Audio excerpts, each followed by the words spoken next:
Salve, queridos e queridas, que prazer estar aqui com vocês na nossa cobertura de provas. Para quem não me conhece, meu nome é Rodrigo Franco, fiz minha residência de clínica médica lá no Albert Einstein e tenho um Instagram profissional também aqui da Med, onde a gente pode trocar muitas informações ali sobre clínica médica, dúvidas de estudo e assuntos aqui da nossa querida Medway. O @ro.medway, te espero por lá para me seguir.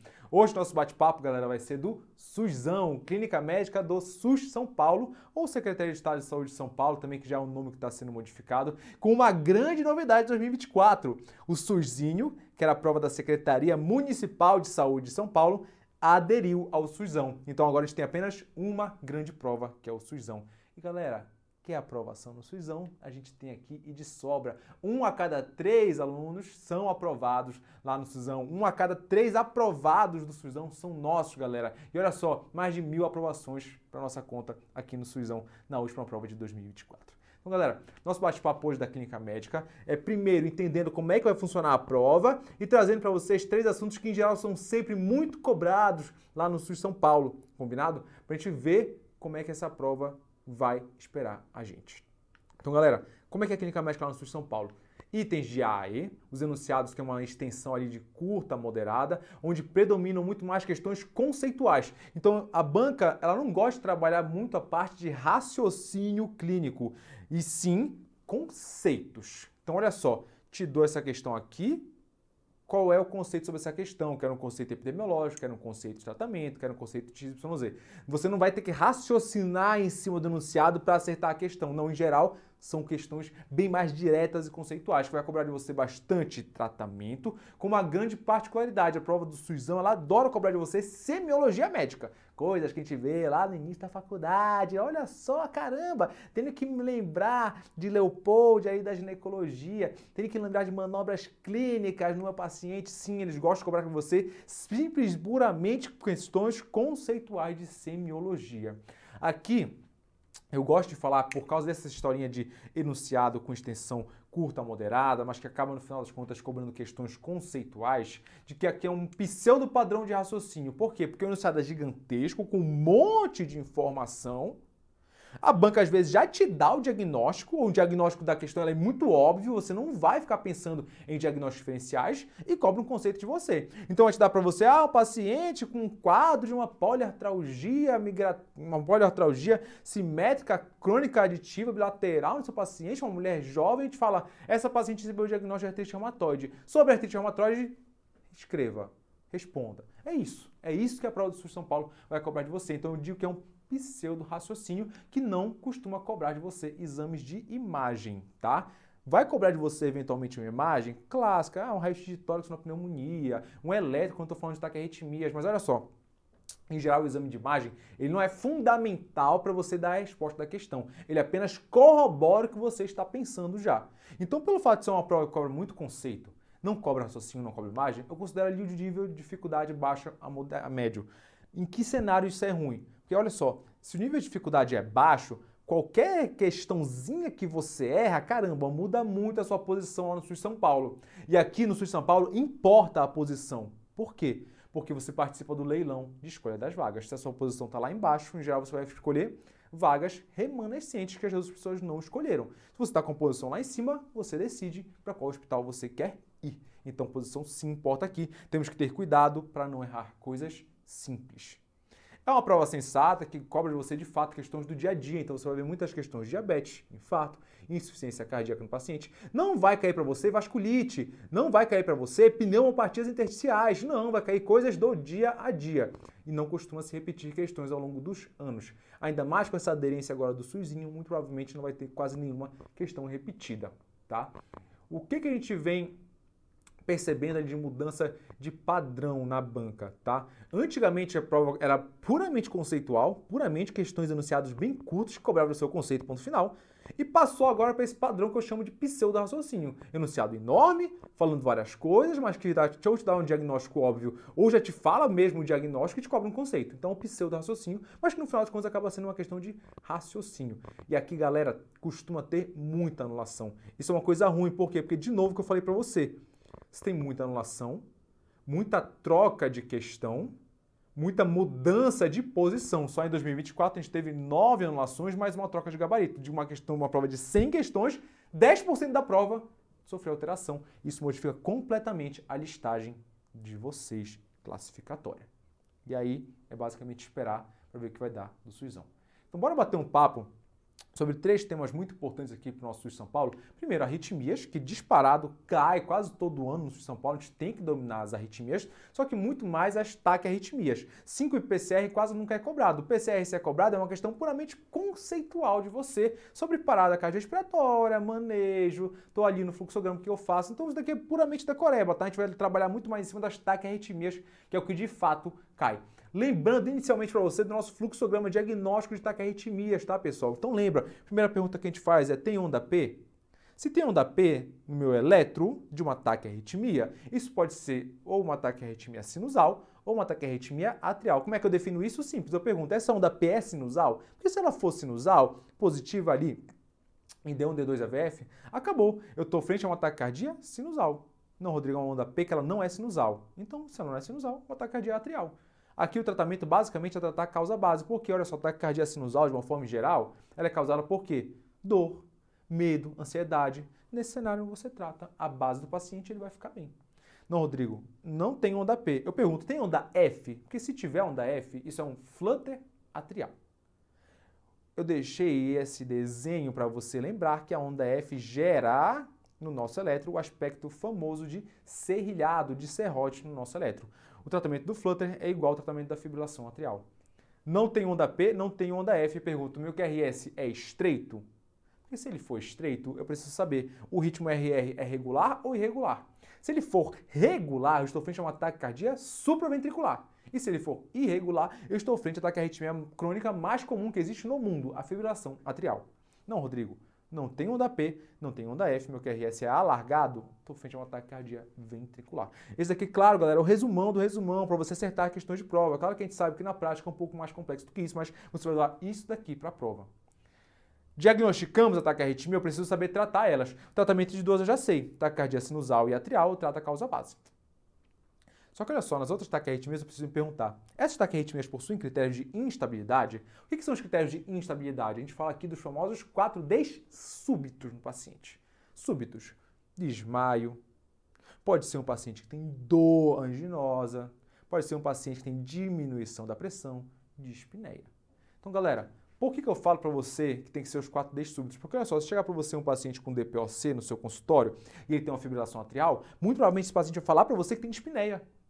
Só que é uma dispneia súbita? Não, a dispneia é base, crônica dele há muito tempo. Você não vai precisar cardioverter essa fibrilação atrial dele, porque é uma dispneia crônica. Então são os 4Ds súbitos. Sim, Rodrigo, meu paciente apresenta um ou mais dos 4Ds súbitos, eu tenho que obrigatoriamente cardioverter eletricamente o meu paciente, ponto final, não tem conversa. Rodrigo tem uma FA e do nada o paciente agora teve síncope, sincopou. O que aconteceu? Poxa, a FA gerou uma síncope e vou ter que cardioverter o paciente. Acabou, ponto final essa história. Rodrigo, eu tenho uma flutter atrial, o paciente está hipotenso. Acabou, você vai cardioverter o seu paciente. Só com um detalhe que eu trouxe aqui embaixo, quando a gente está frente a taquicardias ventriculares polimórficas, a gente não consegue cardioverter, porque o cardioversor não consegue sincronizar o choque com a onda R. Então, nesse cenário, você tem que desfibrilar. Qual é a pegadinha clássica que aparece aqui para vocês? Um torsado epuam, é uma taquicardia ventricular polimórfica. Se ela se aparecer instável para a gente, você não consegue cardioverter ela. Você tem que desfibrilar o paciente, que é dar o choque sem sincronização nenhuma com o complexo QRS.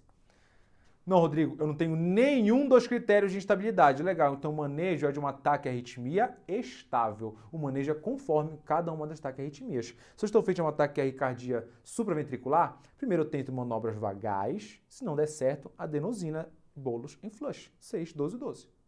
Rodrigo, estou frente a uma taquicardia ventricular monomórfica ali estável. O que eu faço? Poxa, usa as PAS.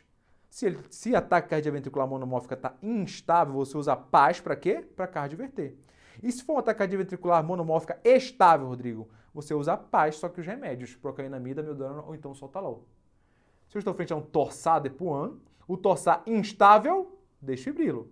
E o torsar estável, Rodrigo, sulfato de magnésio no paciente para tentar reverter esse torsado epuam. E a fibrilação atrial tem um fluxograma próprio que eu vou trazer para vocês agora. Galera, quando cobram de vocês FA, na grande maior parte das vezes, não é aquela FA crônica, ambulatorial, onde você vai pesar ali um paciente mais jovem, o primeiro episódio que você tende a controlar o ritmo, versus um paciente idoso, comórbido, já com átrio esquerdo muito aumentado, onde você vai prezar ali pelo controle de frequência. Não. O que ele vai cobrar de você no cenário de uma FA é uma FA nova. Rodrigo, FA nova instável, cardioversão elétrica. E na FA nova estável, opa, aí depende do tempo que você tem nessa FA estável. Te confesso que na prática, galera, FA estável pra gente, todas elas são de longa duração. A gente nunca acredita no que o paciente fala. Só que na questão ele vai te falar. Olha só, você tem um paciente que iniciou palpitações há 6 horas. E essas palpitações nunca existiram antes. E tá falando o quê? Cara, você tem uma FA de início recente. Lembrando, tá, que esse valor de 48 horas sofreu uma alteração agora em 2024, que eu não acredito que vai cair, tá? Então decora esse valor de 48 horas. Existe um valor mais recente que é de 24 horas pra gente considerar, mas esquece isso por enquanto.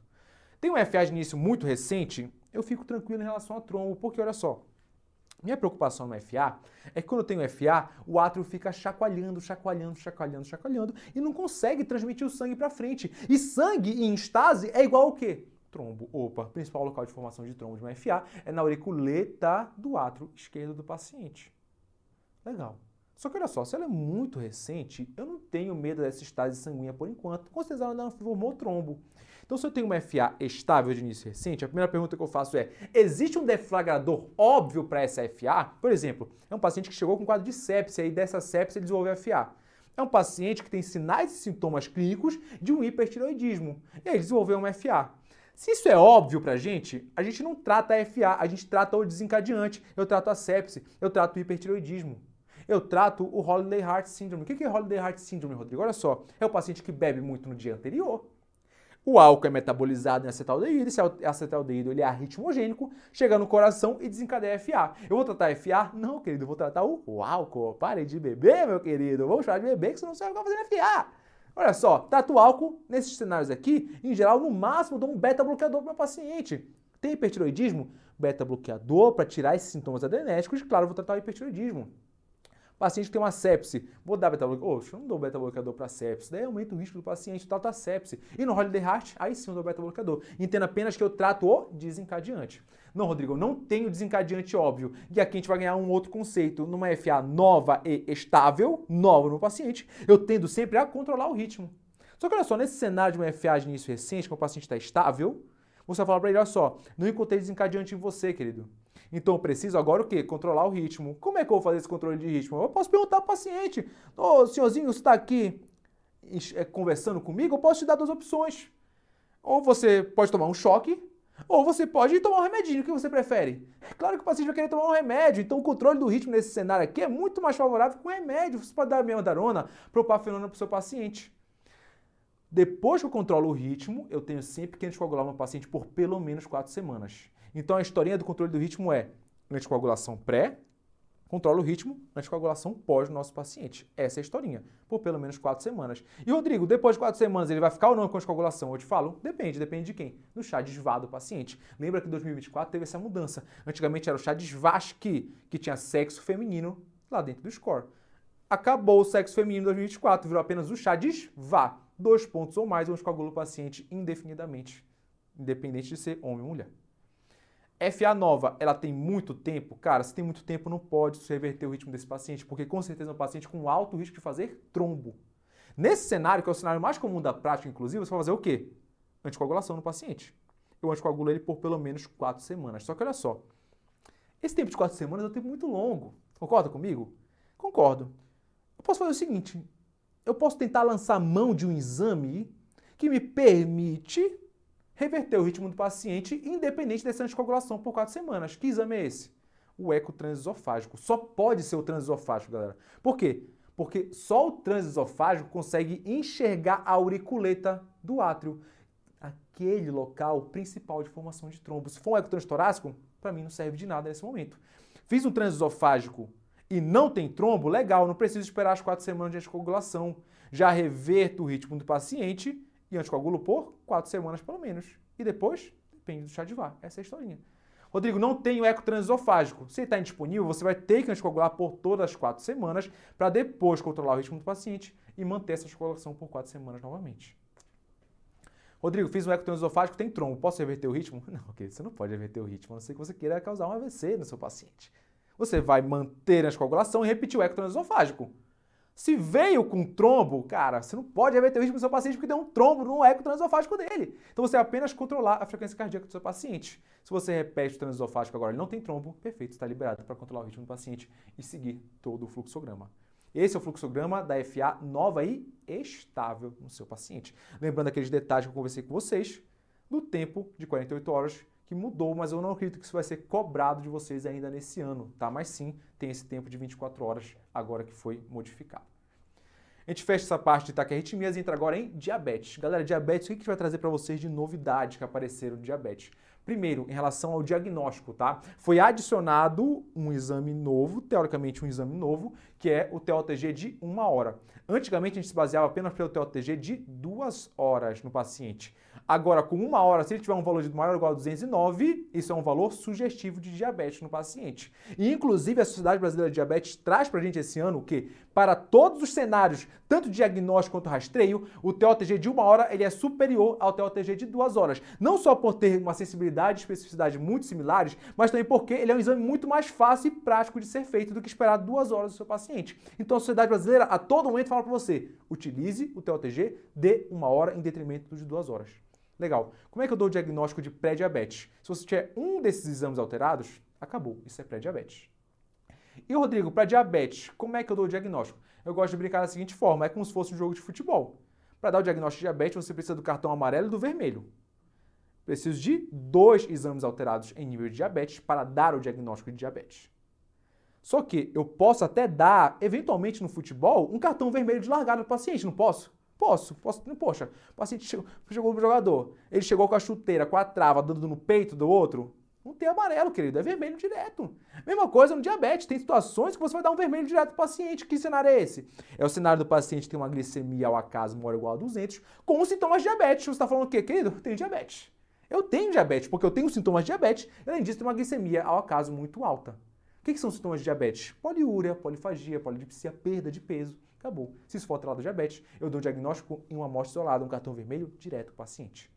E aí a sociedade organizou para a gente esse ano um pouco em relação ao rastreio do diabetes. Por isso que eu trouxe para você, porque foi uma modificação muito grande que teve em relação a rastreamento de diabetes tipo 2. Diabetes tipo 1 a gente não rastreia, não lembrem disso, não esqueçam disso, tá? Eu vou deixar apenas um adendo para vocês. Não é que a gente não rastreia, existe uma indicação nível 2C de você rastrear diabetes tipo 1 em pessoas que têm histórico familiar de primeiro grau. Mas não é uma coisa que a gente utiliza muito na prática. No rastreio de diabetes tipo 2, galera, o que a gente precisa saber? A idade modificou. Ano passado era até 45 anos ou mais. Agora é 35 anos para frente você começa o rastreio. Sobrepeso com fator de risco, manteve igual. O FIND risk foi adicionado esse ano. FIND risk de alto risco ou muito alto risco, você começa o rastreio no paciente. Sendo que o alto risco, a tradução em pontuação dele é maior ou igual a 15, que é como eu lembro para vocês a partir de agora. Então, galera, como é que eu vou lembrar para vocês esse daqui? É uma escadinha. 15, 25, 35. Ué, Rodrigo, onde é que está o 25 aqui nessa história? Sobrepeso MCE maior ou igual a 25. FIND risk maior ou igual a 15, IMC maior ou igual a 25 com fator de risco, ou maior ou igual a 35 anos no seu paciente. Como que eu rastreio o paciente? Rodrigo, ele tem indicação de rastrear. O que eu faço? Glicemia de jejum, mais glicada no seu paciente. A sociedade fala, se você não tiver glicada, peça apenas glicemia de jejum, mas o ideal é que seja ambos. Rodrigo, pedi glicemia de jejum, pedi uma glicada. A glicada veio maior ou igual a 6,5 e a glicemia de jejum veio maior ou igual a 126. Os dois não estão em nível de diabetes? Sim, estão em nível de diabetes. Você tem um cartão amarelo e vermelho. O paciente tem o quê? Diabetes mellitus. Acabou. Os dois agora eles podem vir em cenários diferentes. Um dos cenários é o seguinte, os dois podem vir em valores normais. Legal, se os dois estão normais, eu posso excluir o paciente como sendo diabético? Não. Você tem que perguntar, ele é um paciente com FIND risk alto ou tem 3 fatores de risco ou mais? Não, Rodrigo, não tem nada disso. Ele tem exames normais, é um paciente que quase não tem fator de risco, não tem nem risco de desenvolver diabetes, que o FIND risk calcula. Então acompanha esse paciente de 3 em 3 anos. Se ele tem um desses dois, a gente utiliza o exame que causa uma sobrecarga no meu pâncreas. E me fala de fato se o paciente tem diabetes ou não. Que exame é esse? O TOTG. Você dá uma sobrecarga de açúcar no seu paciente e o pâncreas dele tem que funcionar. Se ele não funcionar, você começa a pensar que é um paciente diabético. Faço TOTG de 1 ou 2 horas? 1 hora, a gente já conversou. É preconizado hoje em dia. Veio com valor normal, acompanha o paciente de 1 em 1 ano. Veio com valor de pré-diabetes, ele é um paciente pré-diabético, acabou. só que acompanha ele de 1 em 1 ano. Veio com valor alterado em nível de diabetes, a gente vai ganhar um novo conceito agora. Toda vez que eu tenho apenas um exame alterado para diabetes, tenho um cartão amarelo, eu repito o exame alterado para diabetes. Então, Rodrigo, fiz glicemia de jejum e glicada. A glicada veio com nível de diabetes, glicemia de jejum veio normal. Repito a glicada do paciente. Nesse cenário aqui, o TOTG veio com valores de diabetes. Você repete o TOTG do paciente. Olha para o outro lado. Agora eu pedi 2 exames, somente um deles veio alterado. Agora que você dominou esses conceitos, você já entende o que você vai ter que fazer. Rodrigo, ele veio com um exame alterado para nível de diabetes, o que eu faço? Repito o exame com nível alterado para diabetes. Se vier de novo com nível de diabetes, amarelo, vermelho, acabou o seu paciente diabético. Se eu repetir e não veio alterado para nível de diabetes, você vai acompanhar o paciente de 6 em 6 meses. Rodrigo, ele veio alterado, mas para critério de pré-diabetes. O que o paciente tem? Pré-diabetes. Só que agora eu vou fazer a sobrecarga no pâncreas dele. TOTG de 1 hora. E a historinha se repete. Pessoal, eventualmente podem cobrar de vocês o tempo de acompanhamento dos pacientes. Como é que eu gosto de lembrar? Para todo mundo, de 1 em 1 ano, anualmente. Só tem 2 cenários que isso muda. Um paciente que não tem nada, é de 3 em 3 anos. No paciente que tem um exame alterado para diabetes, é de 6 em 6 meses. Ponto final. É assim que a gente vai lembrar a partir de agora. Uma outra coisa que alterou, galera, mas olha só, isso foi uma alteração da American Diabetes Association em relação à cetoacidose diabética e estado pelo osmolar hiperglicêmico, tá? Então, eu vou trazer para vocês o que mudou da ADA, contrastando com o que ficou igual ali na Sociedade Brasileira de Diabetes, que não teve modificação na Sociedade Brasileira de Diabetes. Eu gosto de brincar que a CAD e o estado hiperosmolar, eles gostam de brincar com uma numerologia do 3, até uma relação um pouco mágica com tudo, porque olha só, a numerologia do 3 começa no própria sigla. As duas têm 3 letras de sigla. As duas são reguladas por 2 sociedades que têm 3 letras de sigla. A American Diabetes Association, a ADA e a SBD, que é do diabetes. Critérios diagnósticos. Adivinha quantos critérios tem em cada um? 3 critérios. Na CAD são 3 critérios: ceto, acidose e diabética. Cetose eu preciso comprovar com beta-hidroxibutírico maior ou igual a 3, ou uma cetonúria maior ou igual a 2. Acidose metabólica com pH menor que 7,3 ou bicarbonato menor que 18. E a diabética com uma glicose maior ou igual a 200, ou então história de diabetes. E o estado hiperosmolar hiperglicêmico também 3 critérios diagnósticos. É o estado não cetótico, então não posso ter cetose. Hiperosmolar, tem que ter uma osmolaridade plasmática maior ou igual a 320 ou efetiva maior ou igual a 300. E hiperglicêmica, glicemia maior ou igual a 600. Percebe que até um pouco nos critérios diagnósticos você enxerga uma numerologia do 3. Beta-hidroxibutirato maior ou igual a 3. pH menor que 7,3. Osmolaridade maior que 300. E até na glicemia você tem ali uma numerologia do 3. Porque olha só, 2 vezes 3 dá 6. Então 200 e 600 é o que a gente vai lembrar. O que tem de diferença, galera, em relação à cetoacidose diabética da SBD? Primeira coisa, aqui no bicarbonato, a Sociedade Brasileira de Diabetes não considera 18, considera 15. E essa história de diabetes, a Sociedade Brasileira de Diabetes não considera isso como um critério para CAD. Por que isso foi adicionado, galera? Por causa do advento do uso cada vez maior dos inibidores de SGLT2. Eles causam um risco de cetoacidose diabética euglicêmica no paciente, onde você não vai ter o critério de glicose alterada. Por isso que a ADA adicionou, olha só, se você tem diabetes, apenas a história de diabetes, você já considera isso como um critério diagnóstico de CAD. Mas a Sociedade Brasileira de Diabetes ainda não adotou isso daqui. Então fiquem atentos a esses 2 cenários que são diferentes na SBD. Em relação ao tratamento, galera, a gente não vai se ater muito ao tratamento. Eu deixei para você o fluxograma bonitinho aqui.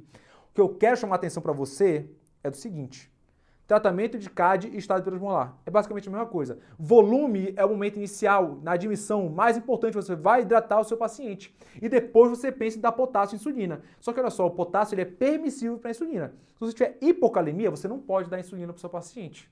O que é hipocalemia? Que a gente vai entrar agora no primeiro detalhe. A ADA modificou esse ano os valores. É agora menor que 3,5. E da SBD? Menor que 3,3. Rodrigo, o que é uma hiperglicemia para a ADA? Maior que 5. E para a SBD, maior que 5,2. É muito provável que esses valores se modifiquem ano que vem na SBD, tá, galera? Mas eu trouxe para vocês, entre parênteses, os valores da SBD e fora dos parênteses, os valores da ADA no seu paciente. Se eu tenho hipocalemia, não posso dar insulina, eu só reponho o potássio do paciente.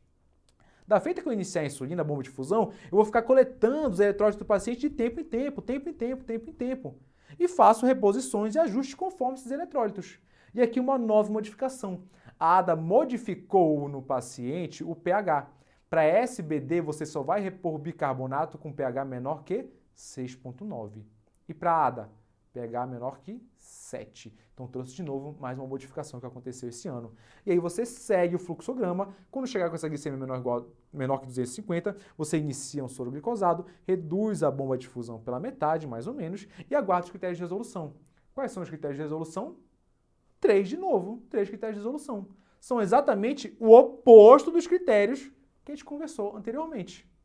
Beta-hidroxibutirato era maior do que 3 antes, aqui é menor que 0,6, finalizando a história de cetose.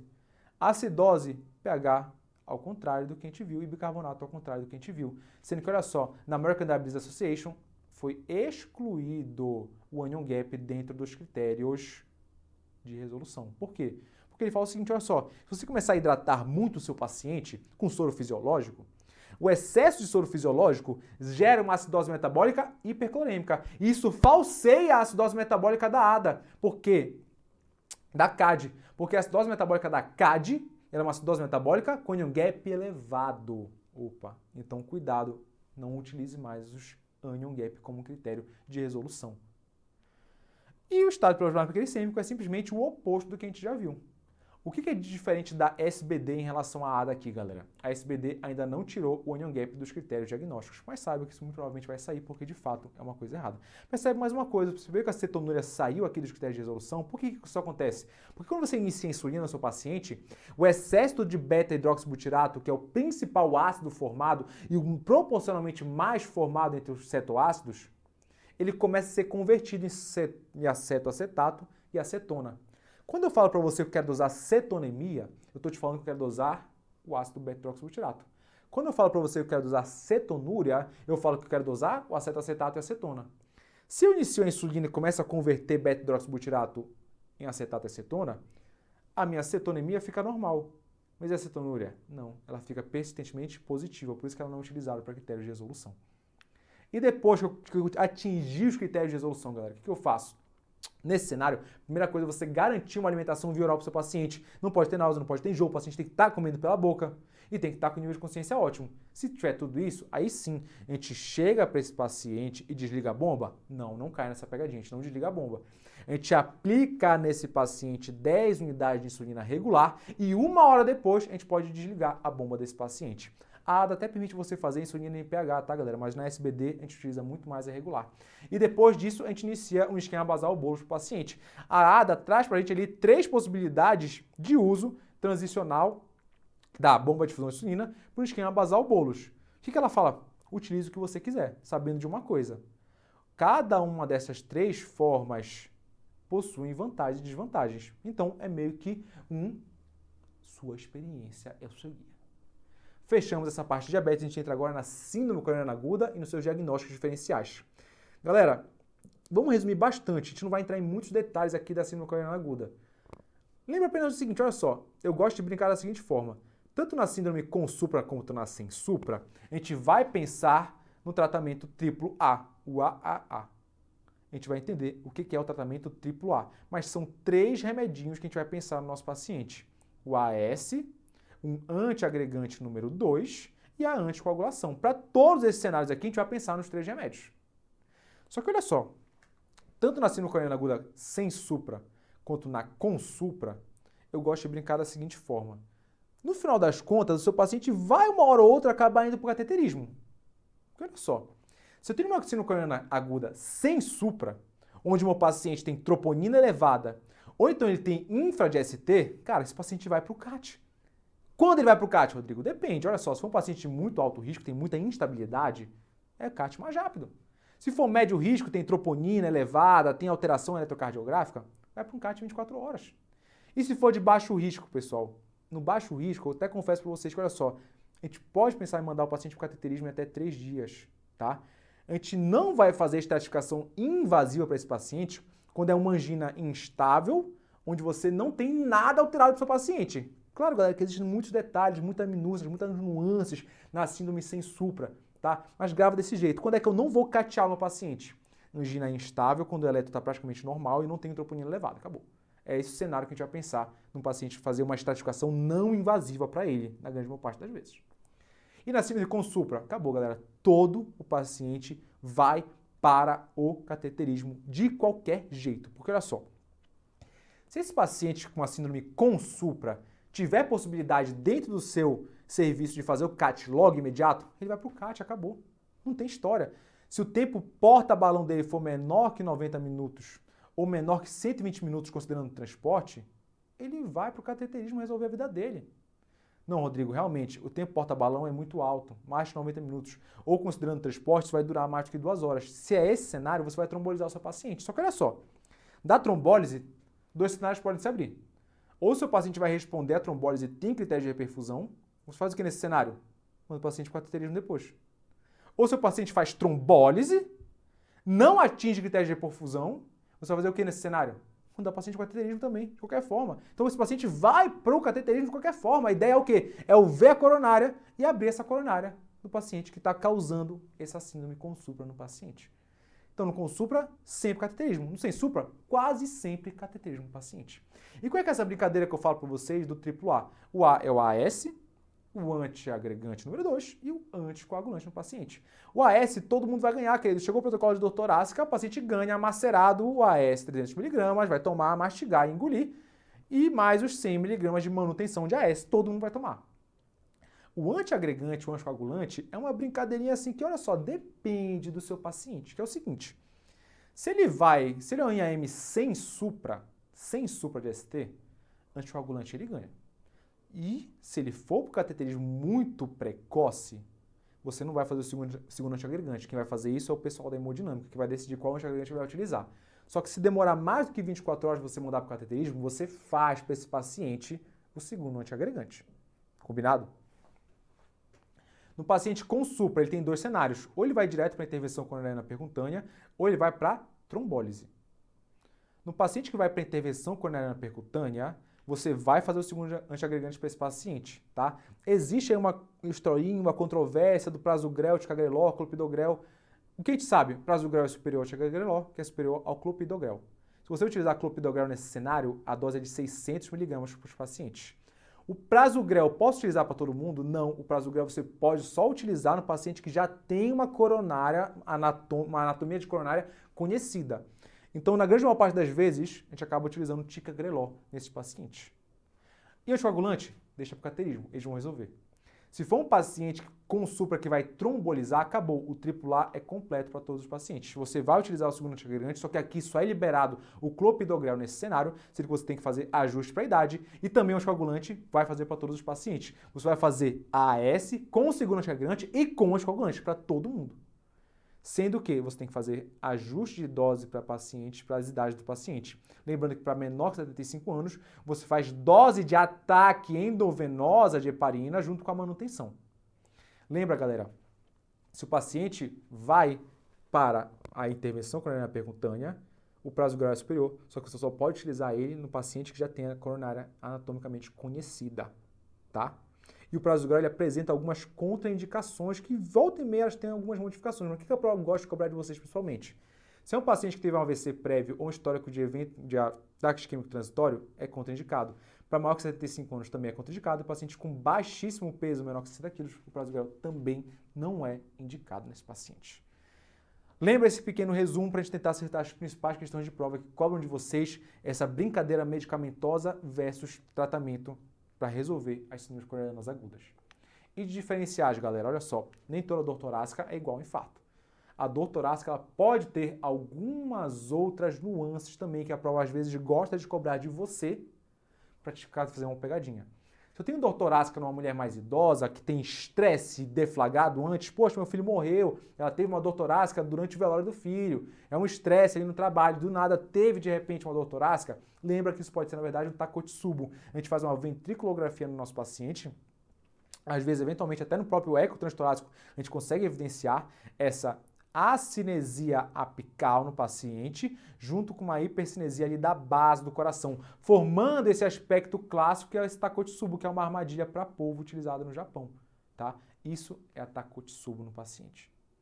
Pericardite aguda, lembra o quê? O que a gente vai trazer pra gente? O paciente tem dor torácica, mas antes disso ele vai ter uma historinha pra você de infecção. Poxa, eu tive um quadro viral, tive um quadro pródromos virais ali com congestão nasal, hiperemia ocular, com tosse. Depois disso, tem um paciente que no exame físico você tem um alívio posicional dessa dor torácica, que no infarto não existe alívio posicional com infarto.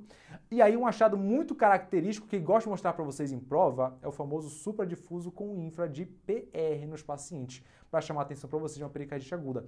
Galera, esse achado de supradifuso com infra de PR, ele nada mais é do que uma evolução do eletro da pericardite aguda. Saibam que existe sim estágios de evolução do eletro de uma pericardite aguda, tá? Só que dos estágios de evolução, o mais cobrado classicamente de vocês é esse supradifuso com infra de PR, que é isso que eu mostrei para vocês aqui. Então olha só, você tem o supra D2, D3 e AVF, parece ser um infarto ali de parede inferior. Só que aí junto disso, caramba, Rodrigo, olha só, tem um supra aqui de V2, V3, V4, caramba, pegando ali mais parede região anterior no meu paciente, poxa, um infarto generalizado nesse paciente? Não, você enxerga ali um supradifuso dele com um infra de PR no paciente. Opa, esse paciente muito provavelmente, na verdade, tem uma pericardite aguda, combinado? Galera, não esqueçam de uma coisa, tá? No paciente que eventualmente está aqui, pensa no oposto agora, tá? Num paciente que tem um infradifuso com supra de AVR, a gente está pensando que esse paciente tem provavelmente uma isquemia circunferencial, tá? Eventualmente pensando até mesmo numa oclusão ali na região do tronco da coronária esquerda dele, o que pra gente é quase que um mimics de um paciente que tem um infarto com supra, combinado? Apesar de ter infrageneralizado, na verdade a gente trata isso como infarto com supra. Por fim, galera, uma outra coisa que eu gosto de cobrar de vocês é a dor torácica, só que a dor da dissecção aórtica. É uma dor muito mais súbita, com uma irradiação ali para o dorso do paciente, que classicamente a banca vai falar para você, olha só, esse paciente tem o famoso alargamento do mediastino, visto no raio-x dele. Mostrou isso para você, acabou, isso não é uma síndrome coronariana aguda, na verdade isso é uma dissecção aórtica, que numa angiotomografia de tórax vai se mostrar para você como o famoso flapping intimal. Então você tem aqui a aorta descendente do seu paciente, a aorta ascendente, e essa região bem aqui é uma parte da aorta, essa região B aqui é outra parte da aorta. Simplesmente a aorta foi dividida ao meio, porque numa parte eu tenho um falso lúmen, na outra parte eu tenho um lúmen verdadeiro. Esse falso lúmen nada mais é do que um rasgo na intimal, que agora vai começar a progredir no seu paciente, que é a famosa dissecção aórtica, que em geral a gente trata como, nesse cenário aqui, que é um Stanford A, de aorta ascendente acometida, tem que mandar para cirurgia. Se for um Stanford B, apenas de descendente acometida, da aorta baixa acometida, você pode até fazer um manejo um pouco mais ambulatorial conservador para o seu paciente. Lembrando que aqui no tratamento de dissecção aórtica a gente trabalha com controle do duplo produto do nosso paciente, controle de pressão e de frequência cardíaca. Lembrando que o controle da frequência cardíaca vem primeiro em detrimento ao controle de pressão arterial. Fechou, galera? Esse era o nosso bate-papo de dicas e apostas clínica médica aqui do São Paulo e espero vocês em outras dicas e apostas. Beijo enorme no coração.